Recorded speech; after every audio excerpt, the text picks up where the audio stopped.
লোকমান দেবকে আপনারা বিপুল ভোটে জয়ী করবেন।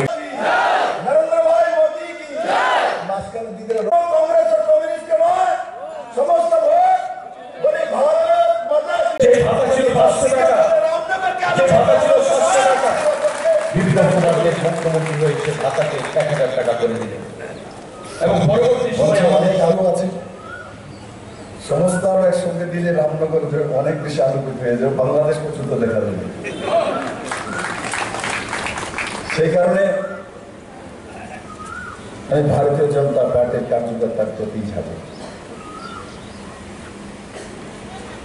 আমাকে অনেকে বলে বিপ্লব দা আপনারা দেখলেই সিপিএম বাড়িটা কেমন, আরে আমি এমন কিছু করি, এরা কুকর্মের জন্য বাড়িতে ঢুকে যায়। সিপিএম এর কার্যকর্তা নয়, নেতা। কার্যকর্তা সিপিএম এর, আমিও ভালোবাসি সিপিএম এর কার্যকর্তাকে। আমি আজকে এখানে সমস্ত পৃষ্ঠা প্রমুখদের বলবো, এক একটা সিপিএম এর কার্যকর্তার বাড়িতে যান, ভোটারের বাড়িতে যান, সমস্ত লোক দীপক মজুমদারকে, বিপ্লবদেরকে ভোট দেবে। আমি বলেছি, আমি যা বলছি আমি অ্যাসেসমেন্ট করে বলবো। এরা সিপিএম এর নেতারা কংগ্রেসের ত্রিপুরার যে নেতার অত্যাচার তিক্ত তারা বেশি লজ্জা হতে আসতে চায় না। আপনার সঙ্গে আপনার সঙ্গে ঝগড়াঝাটি হয়েছে, যে বলুন আমাদের সঙ্গে নিচে ঝগড়াঝাটি হয়েছে, তাতে কি আসে যায়? যারা আসলে ঝগড়াঝাটি নাটক করত এরা তো এক পরে কুলে না কান্দে উঠে বেরিয়েছে, কদ্দুরের মাথা তুলতে দেবো। আমরা কেন লড়াই করবো? আমাদের দরকার কি কংগ্রেস সিপিএম এর রাজ্যে করা? রামনগরবাসী, ভারতীয় জনতা পার্টির প্রত্যেকটি কার্যকর্তা যারা আপনারা বাড়ি বাড়ি বিপ্লব দেব যেটা বলে অ্যাসেসমেন্ট করে বলে, ত্রিপুরা রাজ্যে কংগ্রেস অ্যাক্ট নেই, কোথাও কংগ্রেস নেই, রামনগরও নেই। সিপিএম এর ভোটটাকেই ট্রান্সফার করতে হবে।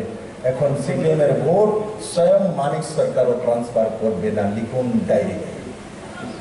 ওনার 4 বারের মুখ্যমন্ত্রী 27 তারিখ যখন এই রতন বাবু নমিনেশন পত্র আশিস বাবুকে নিয়ে দিয়েছেন, তখন এই তরমুজ জুড়ে দেখা গেছে একটা ক্যান্ডিডেট তরমুজ আর একটা তার ভোটটা, আর কমিউনিস্টের অপবিত্র কর, আর একটা হয়েছে আদা চোর। আদাও চুরি করে, ঝাল লাগে না আদা? চুরি করলে মিষ্টি চুরি করবো, রসগোল্লা চুরি করবো। আমিও চুরি করছি ছোটবেলা থেকে, চিনি খাইয়া লাই, মিষ্টি খাইয়া লাই, গোলাপ জামুন জিলাপি খাইয়া লাই। আদা চুরি করে আমি খাইছি না ভাই, আদা চুরি করে ত্রিপুরার অন্য মানুষ খেতেও না। এরা মিছিল নিয়ে বেরিয়েছে, আমি তো নজর রাখি তার মিছিলের মধ্যে কে কে আছে, ফটোটা তুলবো। আমি চিন্তা করছিলাম মানিকদা কোন সময় আসবে, মানিকদা কোন সময়, মানিকদা আসে না। মানিকদা তাদের মিছিলে ছিল না, মানে মানিকদা তাদের এই অবৈধ ভোটকে মানে না। দেখি না তাদের হিম্মত নেই ওনাকে একটা বক্তব্য দেওয়ার জন্য রামনগরে। দেখি আসো, আমি তো বলছি, সাংবাদিকরা দেখছেন তো, যে মানিকদা এসে বসুক, বলো যে হাত চিহ্নিতে ভোট দেওয়ার জন্য। এই চিন্তা আমার তুলতে হবে।